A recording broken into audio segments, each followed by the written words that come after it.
Muslimin dan muslimat yang dirahmati Allah sekalian. Di dalam sebuah hadis riwayat pada Anas bin Malik radhiyallahu anhu, kata dia anin Nabi sallallahu alaihi wasallam annahu qala sayakhruju qaumun minan nar min ahli tauhid wa yadkhuluna al-jannah.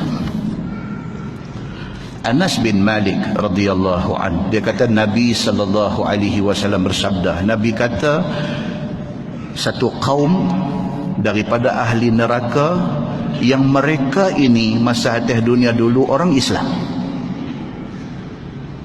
Mereka ni ahli neraka tapi masa hidup dulu mereka orang Islam, tapi orang Islam yang bermasalah. Orang Islam yang buat dosa, orang Islam yang buat maksiat, orang Islam yang makan riswah, orang Islam yang buat zalim dekat orang. Mereka orang Islam masa atas dunia dulu, tapi orang Islam yang bermasalah. Mereka masuk neraka.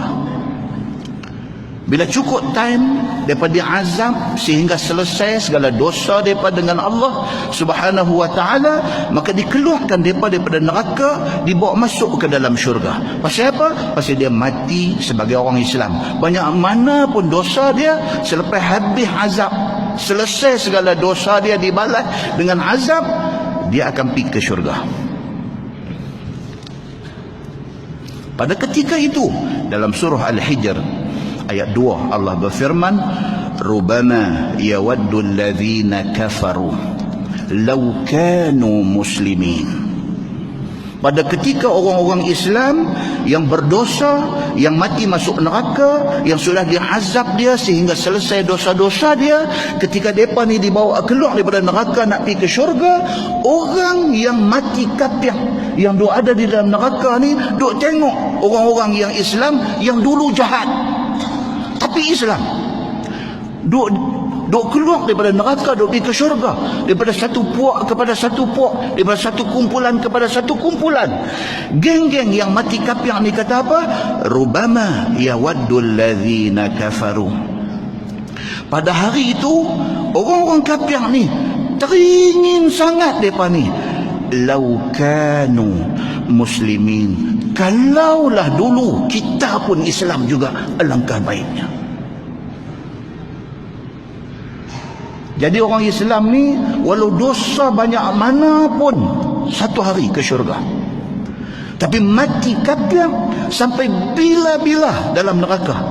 Bila dia tengok orang-orang Islam duk keluar, duk masuk syurga, duk keluar daripada neraka masuk syurga, satu kumpulan pada satu kumpulan, dia tak boleh tahan, terkeluar di mulut mereka yang akan kekal di neraka ni.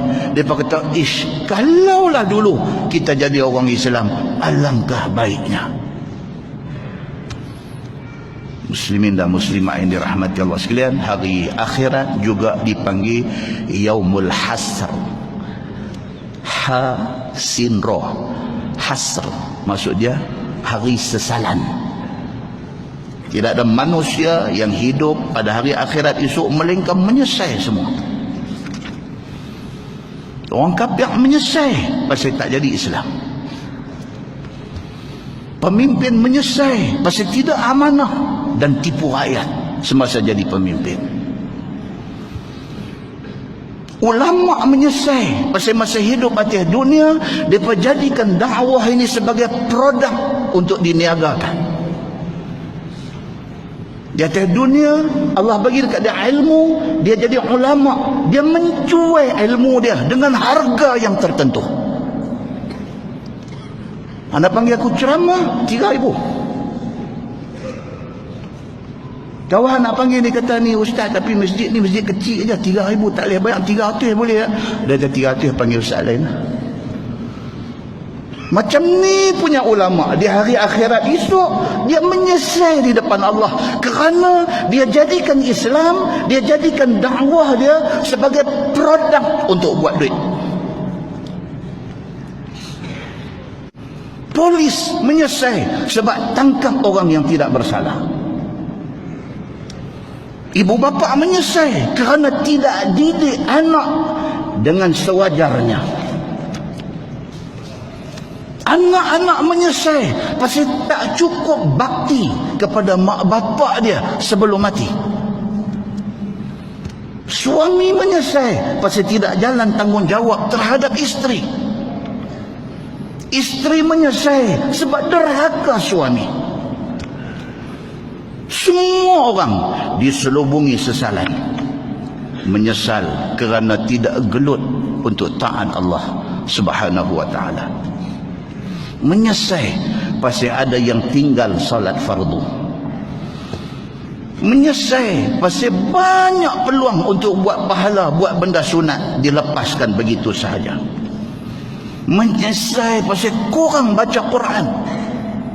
Menyesal pasal dibiarkan lidah tidak berzikir kepada Allah. Menyesal kerana kurang sedekah. Menyesal kerana tidak beristighfar kepada Allah. Menyesal kerana kurang segala-galanya. Tuan-tuan, saya pesan diri saya dan saya pesan dekat tuan-tuan semua, kurangkanlah rasa sesalan itu dengan sedang segala kesilapan kita sebelum terlewat.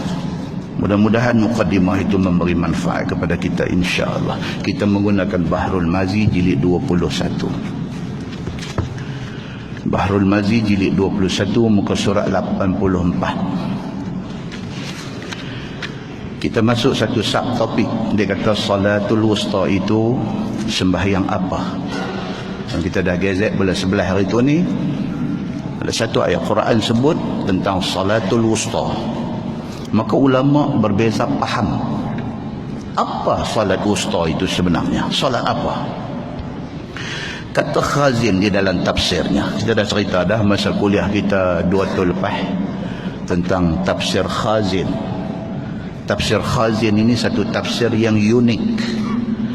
Di dalam tafsir dia, dia masukkan soal fiqh, dia masukkan soal aib, segala-gala benda dia masukkan faktor sejarah, dia masukkan nasihat di dalam tafsir dia. Di tafsir Khazin dia berlain sikit.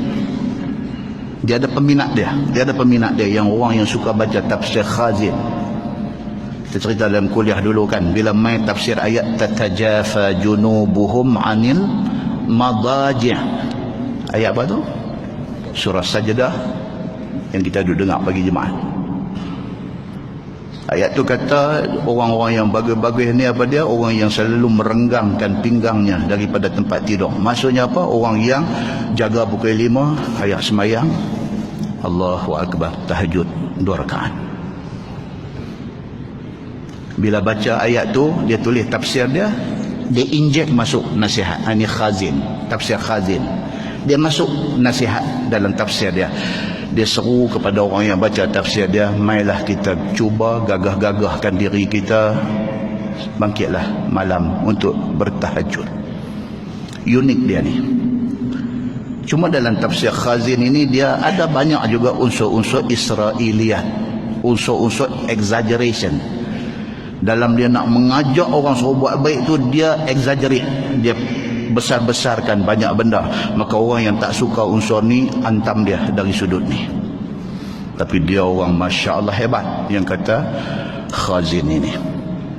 Muslimin dan muslimat yang dirahmati Allah sekalian. Kata Khazin di dalam tafsirnya, sesungguhnya telah bersalahan ulama daripada kalangan sahabat Nabi dan juga ulama yang kemudian daripada sahabat Nabi tentang salatul wusta itu. Tuan-tuan, nampak dia nak abang kat kita kata normal berlaku perbezaan pendapat ini. Ini normal.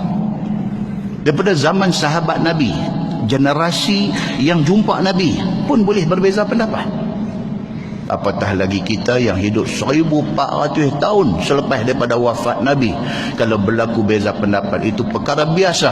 Jangan dibiarkan perbezaan itu menjadi punca kepada putus silaturahim sesama kita. Baik. So, dia kata berbeza pendapat di kalangan sahabat Nabi dan ulama kemudian daripada sahabat Nabi tentang salatul wusta. Perbezaan itu pecah kepada beberapa mazhab langsung. Yang pertama, dia kata bahawasanya salatul wusta itu ialah sembahyang subuh. Itu satu kumpulan.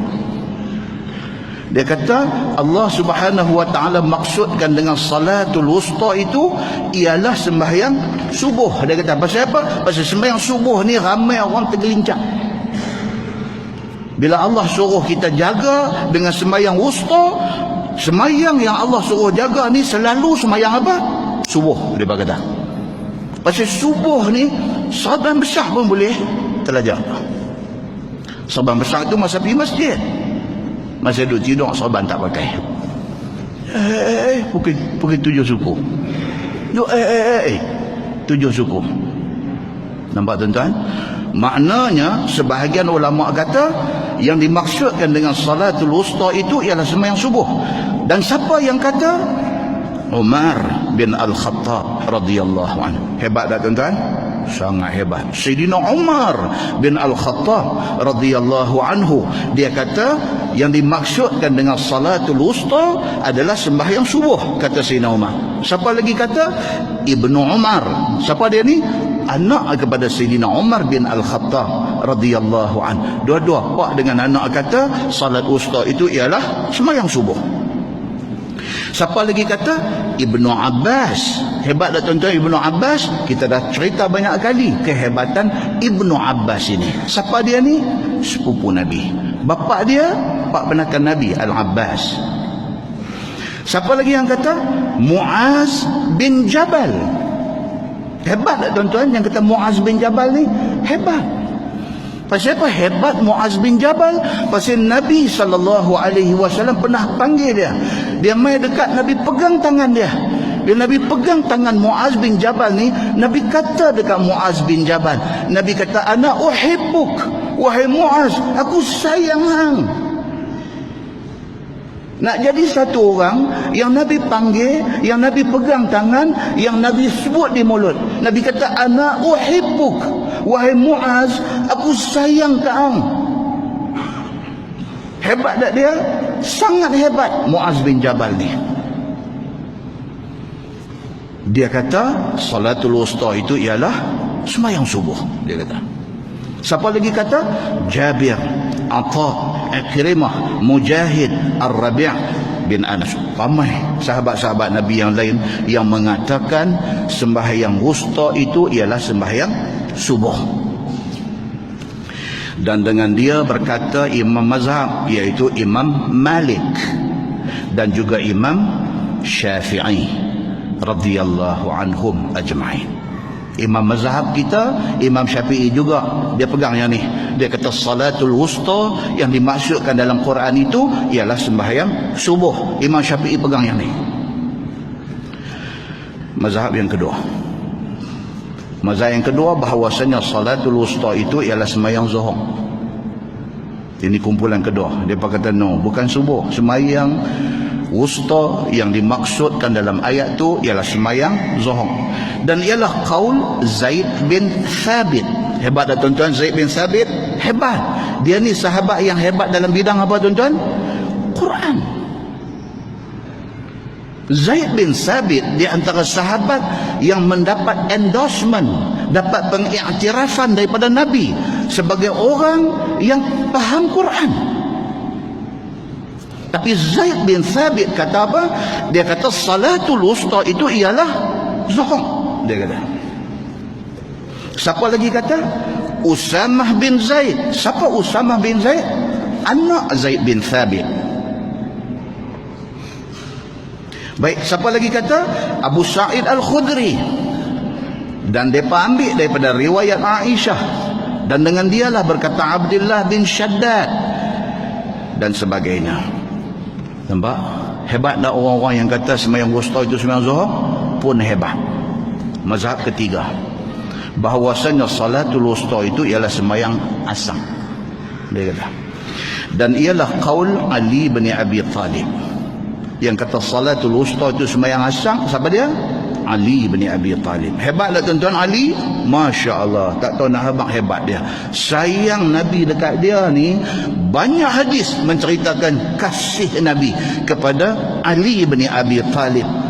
Satu orang, bukan saja sepupu, bahkan menantu Nabi sallallahu alaihi wasallam, yang Nabi bagi kahwin dengan anak kesayangan dia, Fatimah binti Rasulullah sallallahu alaihi wasallam, yang wafat Nabi, dia menguruskan jenazah Nabi sehinggalah ke pengkebumian.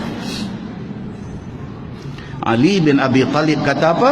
Salatul wusta itu ialah sembahyang asam. Dia kata. Siapa lagi kata? Dia kata Ibnu Mas'ud. Hebat tak tuan-tuan? Bulan 11 kita baca muqaddimah tentang Ibnu Mas'ud. Kita tahu hebatnya Ibn Mas'ud ini. Dan Abu Ayyub Al-Ansari, hebat tak tuan-tuan? Masya Allah, kita dah cerita dah kisah orang tua ni. Nabi hijrah dari Mekah mai ke Madinah, unta Nabi berjalan pergi duduk depan rumah dia. Nabi tidur di rumah dia. Dia jaga makan minum Nabi selama Nabi duduk di rumah dia. Sehinggalah umur tua sangat dah, dia masih lagi nak pergi berperang. Dan akhirnya dia mati di Istanbul. Dia kata sembahyang wusta itu sembahyang asar. Dia kata. Dan Abu Hurairah radhiyallahu anhu, dan Ibn Umar, dan Ibn Abbas, dan Abi Sa'id Al-Khudri, dan Aisyah radhiyallahu anhum ajma'in, juga orang-orang hebat. Dan ialah qaul Abu Ubaidah As-Salmani, dan Al-Hasanul Basri, dan Ibrahim An-Nakhai, dan Qatadah, dan Ad-Dhahak, dan Al-Kalbi, dan Muqatil, dan dengan dialah berkata Abu Hanifah dan Imam Ahmad bin Hanbal. Dan nampak? Itu yang dikatakan khilaf. Dan lain-lain lagi. Dan telah berkata Al-Mawardi. Al-Mawardi ni mazhab apa? Mazhab Syafi'i. Dan berkata Imam Al-Mawardi daripada mazhab Syafi'i. Inilah mazhab Syafi'i. Dia kata. Al-Mawardi ni dia mazhab Syafi'i. Dia kata salatul wusta itu ialah sembahyang asar. Dan dia kata inilah mazhab Imam Syafi'i. Orang kata, bukankah Imam Syafi'i kata sembahyang salatul wusta itu sembahyang subuh? No, Imam Al-Mawardi kata, Imam Syafi'i kata salatul wusta itu ialah sembahyang asar. Dia kata. Pasal apa? Inilah mazhab Syafi'i kerana sah hadis-hadis daripada Nabi sallallahu alaihi wasallam, dan hanya saja telah dinaskan oleh Imam Syafi'i akan salatul wusta itu sembahyang subuh. Dia kata Al-Mawardi kata memang Imam Syafi'i kata salatul wusta itu sembahyang subuh, kerana tidak sampai akan Imam Syafi'i akan hadis yang sahih pada masanya. Maksudnya Al-Mawardi dia mazhab Syafi'i, tapi dia bila dia jumpa hadis-hadis yang sahih ni, yang jelas bagi tahu kata salatul wusta itu ialah sembahyang asar, dia kata hadis ni mungkin tidak sampai dekat Imam Syafi'i. Kalau sampai, tentu Imam Syafi'i akan kata salatul wusta ini ialah sembahyang asar. Dia kata. Bagi dia kata apa? Dan mazhabnya, yakni mazhab Syafi'i, menurut hadis Nabi sallallahu alaihi wasallam. Kan Imam Syafi'i sendiri ada tulislah kitab dia. Dia kata mazhabku ialah Al-Quran dan hadis-hadis Nabi. Dia kata. So kalau sekiranya mai hadis yang lebih kuat daripada apa yang dia duk pegang, dia tak ada masalah untuk tinggal yang tu dan mengikut hadis yang lebih kuat. Dan itulah mazhab Asy-Syafi'i. Muslimin dan muslimat yang dirahmati Allah sekalian. Kemudian dia main mazhab yang tak popular ni, mazhab yang keempat, dia kata salat wusta itu ialah sembahyang maghrib. Dia kata, dan mengatakan dia oleh Qubaisah bin Zu'aib, dan bermula hujjah mazhab ini bahawa maghrib itu datang ia antara cerah siang dan juga kelam malam, dan juga bahawasanya ialah sembahyang lebih daripada 2 kali. Ini semua tak kuat. Ini semua pendapat yang tak kuat. Mazhab kelima ada lagi. Yang kelima dia kata apa? Bahawasanya salatul wusta itu sembahyang Isyak. Habislah ada 5 waktu pakai tikam semua lah. Sampai mazhab kelima kata sembahyang Isyak. Dan tiada dinakal akan dia daripada seorang pun daripada ahlus salaf, daripada tak ada di kalangan ulama salaf yang setuju kata salat wusta ni sembahyang Isyak. Tak ada. Tapi geng hak nak kata Isyak, dia kata Isyak juga. Macam tu cerita dia. Dan hanya menyebutkan akan dia oleh setengah daripada ulama mutaakhirin. Dia kata ini cuma pendapat ulama-ulama yang kemudian-kemudian ni, yang tawang-tawang ni. Hak ulama hebat-hebat tak sembang pasal maghrib Isyak ni. Dia pada sembang subuh atau zuhur atau asar. Hak maghrib Isyak ni ini kemudian. Mazhab ke-6 ada lagi satu. Mayang fardu ada 5 saja, ada 6 pendapat tentang salatul wusta. Dia kata mazhab yang ke-6 bahawasanya salatul wusta itu ialah satu daripada sembahyang 5. Dia pergi buku tu pula. Dia kata subuh, zuhur, asar, maghrib, isyak tak kira mana satu pun. Dia kata janji kalau hang buat lebih kurang, hang buat kalut, itulah sembahyang wusta. Dia pergi bubuh yang tu. Dia kata salah satu daripada sembahyang yang 5 tiada ditentukan mana-mana waktu, kerana Allah Subhanahu wa taala suruh pelihara sembahyang 5 waktu, kemudian diikutkannya dengan salatul wusta dengan tiada disebutkan akan kenyataannya. Dia kata biikhtisar, secara ringkasnya, maka siapa maukan panjang keterangan dengan cukup dalilnya, pergi baca tafsir Khazin yang panjang lebar cerita pasal benda ni. Dia kata dia nak abang lagu tu. Maksudnya apa tuan-tuan? Kesimpulan dia, satu perkara boleh jadi banyak pendapat. Tidak payah bergaduh, tidak payah berkelahi. Kita disuruh dengar. Okey, ini satu pendapat, ini dua pendapat, ini tiga pendapat. Pendapat satu dia bersandangkan kepada apa? Ini hadis dia sandang. Pendapat dua, ini sandaran hadis dia. Pendapat ketiga, ini sandaran dia. Kita tengok pendapat satu, sandaran dia, hadis dia sahih kah, hasan kah, dhaif kah? Pendapat dua, hadis dia sahih kah, hasan kah, dhaif kah? Dan kita tengok pula dia pakai ulama mana yang mentafsirkan hadis yang dia pegang. Kita dengar, jangan bergaduh, dengar. Dengar, hak mana kita rasa selesa, kita ikut. Tak ada masalah. Tak ada masalah. Jangan bergaduh, kerana bergaduh itu melemahkan orang Islam yang sudah sedia lemah.